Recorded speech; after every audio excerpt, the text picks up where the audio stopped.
rival as the IEBC chairman rejected his nomination on grounds of failure to comply, saying he presented transcripts as opposed to a degree certificate. You must have a degree and give us a copy. I noticed that you have attached the transcripts. You will be graduating sometimes in December, but what I need is a degree certificate. A move that rubbed Wanjigi the wrong way and his team, who protested, accusing the IEBC of being biased to them, saying they had communicated to the commission earlier on. And what followed?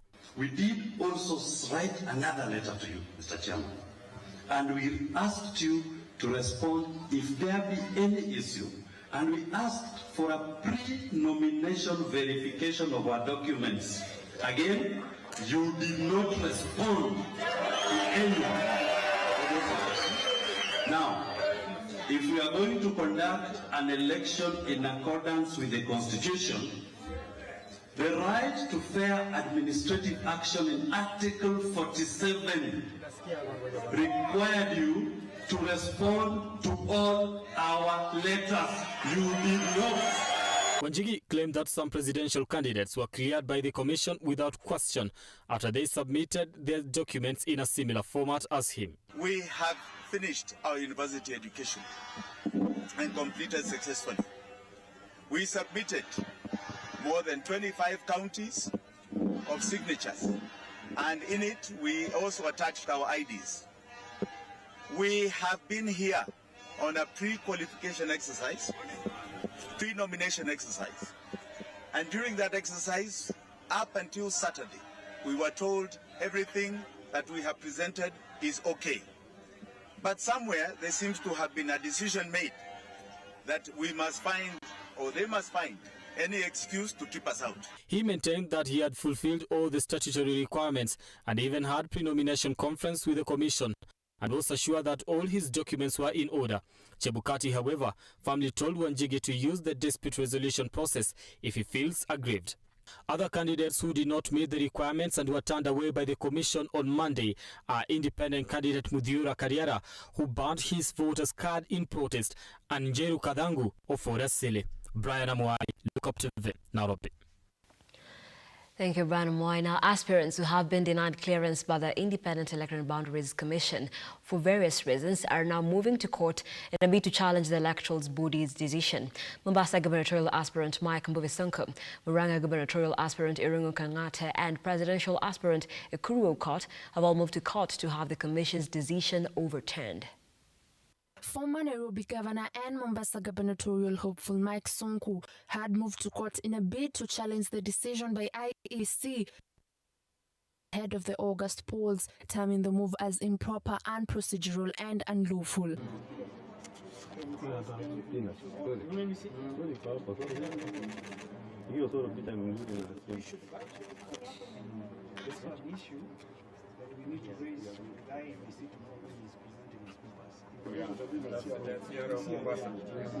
So you need to have what I was suggesting. As he presents his papers, I think he needs to have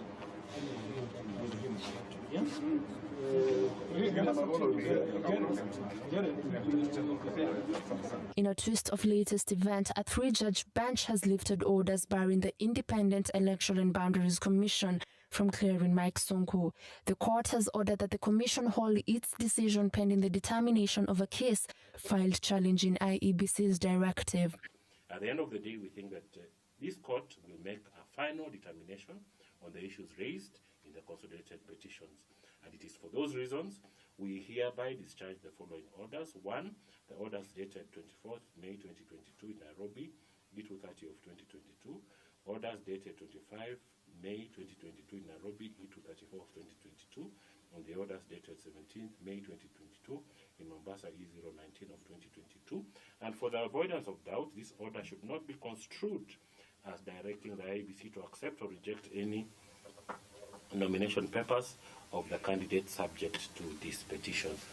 Those, ladies and gentlemen, are our orders. In other news, Irungu Kang'ate, who was denied clearance by the commission after it was realized that his running mate, Winnie Mwangi, failed to resign within legal timelines.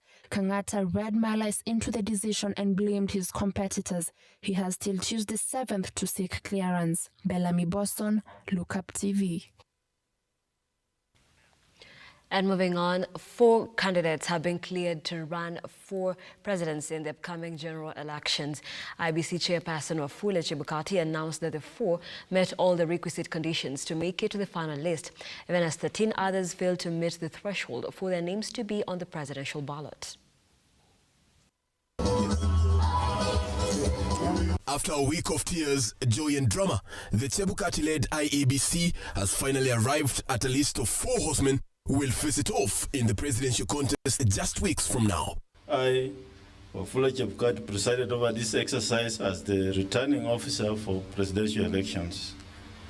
The following candidates met the requisite constitutional and statutory requirements and were therefore successful in their bid to contest as candidates for the position of president. Raila Odinga, William Ruto, David Wahiga, and Roots party leader George Wajakoya have been cleared to vie for presidency. The Commission wishes to remind all candidates who are successful and those who all over the country on the 6 elective positions to abide by the Electoral Code of Conduct during the campaign period. However, drama ensued as some candidates who failed to satisfy the Commission decried being left out, among them Tycoon Jimmy Wanjege and Murang'a Governor Mwangi wa Iria. Comedian Walter Mungare's clearance to vie was revoked after he failed to answer last-minute summons by the IEBC. As a returning officer for the presidential election, upon discovery of new information on Walter Onjoka Mungare, as relates to lack of academic qualifications, I invited him to appear before me today at 2 p.m. to clarify the issue. He failed to honor my invitation, and pursuant to Regulation 43(2)C of the Election General Regulations, I hereby revoke the nomination certificate of Walter Onjoka Mungare of Mocha Summit Party dated 2nd June 2022. This year's presidential contest attracted over 50 aspirants, many of whom were eliminated by the tough prerequisites set by the Electoral Commission. Waris Kimathi, Look Up TV in Nairobi.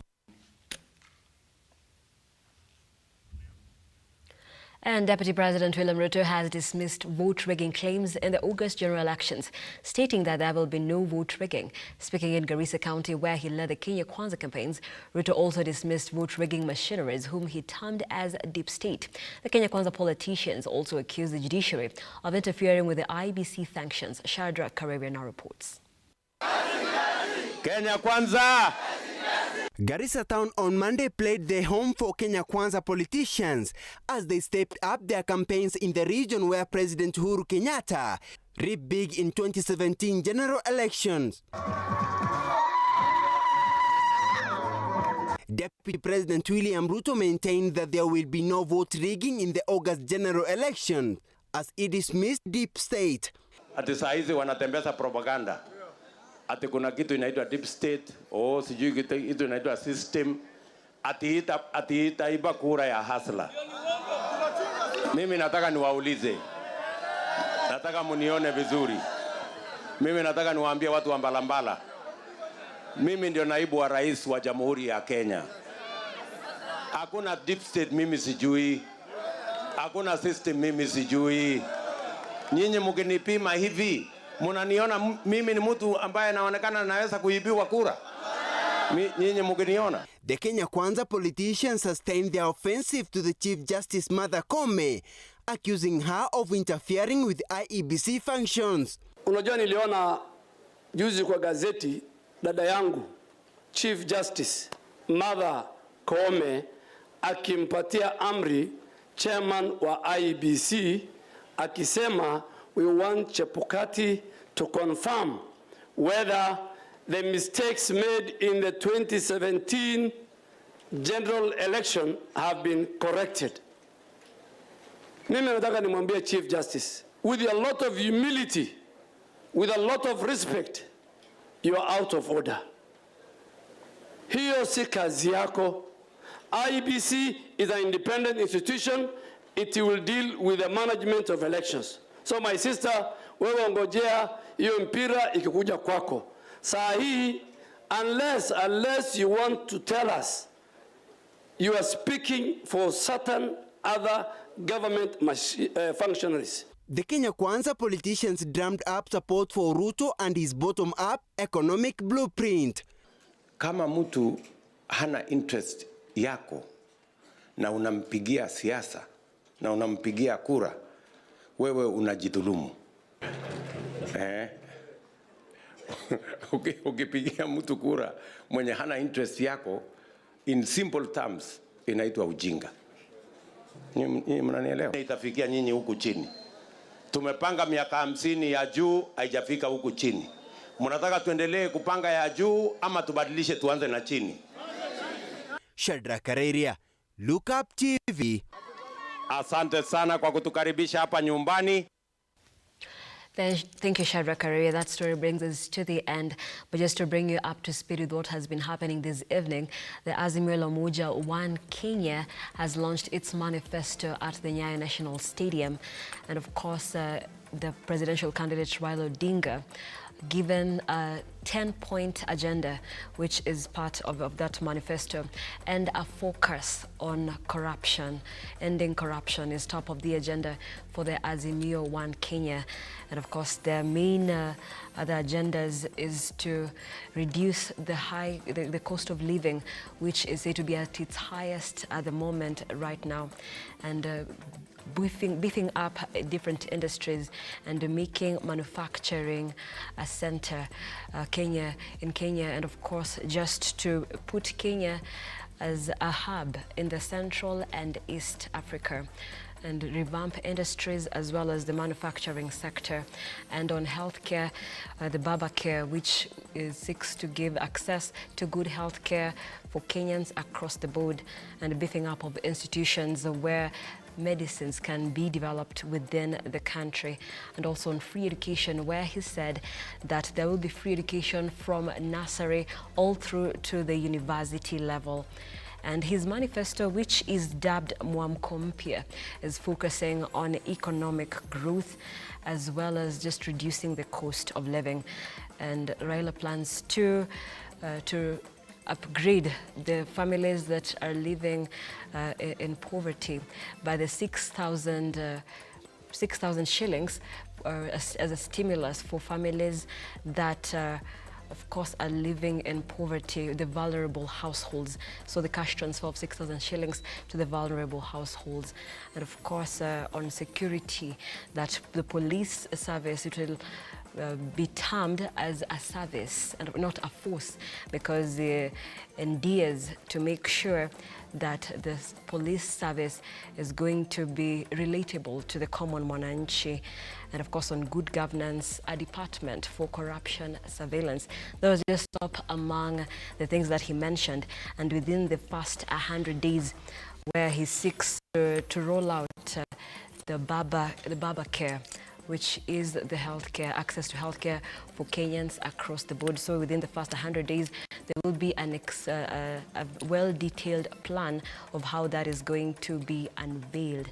And of course, some among the things that are going to be unveiled in the first 100 days is the training for boda operators, and of course the expansion of programs for the digital economy. And we'll continue having more discussions even tomorrow morning on the Morning Drift. And of course in our subsequent bulletins we'll be having discussions and analysis, just what this 10-point agenda, what it really entails, what are the sectors that are in focus. And of course there has been a mention about the women, the children, and just to boost the economy in general, recovery, especially after the COVID-19, which has wrecked the economy quite a bit. We'll be having all that tomorrow, so do keep it Look Up TV, as we'll be keeping you informed and giving you a detailed analysis of that 10-point agenda that has been revealed by the Azimio One Kenya presidential candidate right there at the Nyayo National Stadium. Thank you so much for watching. This is The Spotlight. On the sign language interpretation tonight is Josephine Ouko, and I am Nancy Nelima. Thank you for watching. Have yourselves a pleasant evening. Good night.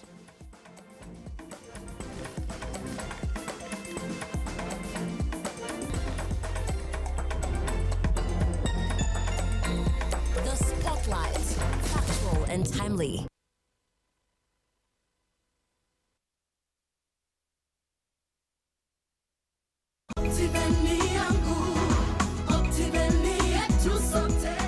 Hi there, my name is George Washuri. I am so happy to see you, and today I am here to enumerate, to explain how we package our land investment. We have 5 levels of our property, and we classify these levels as 1 star, 2 stars, 3 star, 4 star, and 5 star. This is what we mean, that if you buy a property that is 1 star with Optiven, one of the things that is evident, the property is cheaper, is below $500,000. And this particular property is basically bare land. We only do subdivision, put the beacons, and then produce titles. The second level, we call it 2 star. This is prime land, whereby we grade the roads, we put a marking fence, do the beacons, and produce titles. The third level, we call it 3 stars. This 3 star is value added plots. We do the malam, we do the water, we do the mesh fence, and there's a caretaker on site. The fourth level is 4 star. 4 star is ready to build development. We do very nice maram roads, we plant the trees, we put the water tower, we also put a caretaker on site, and finally, the 5 star. The 5 star is premier, is the top level.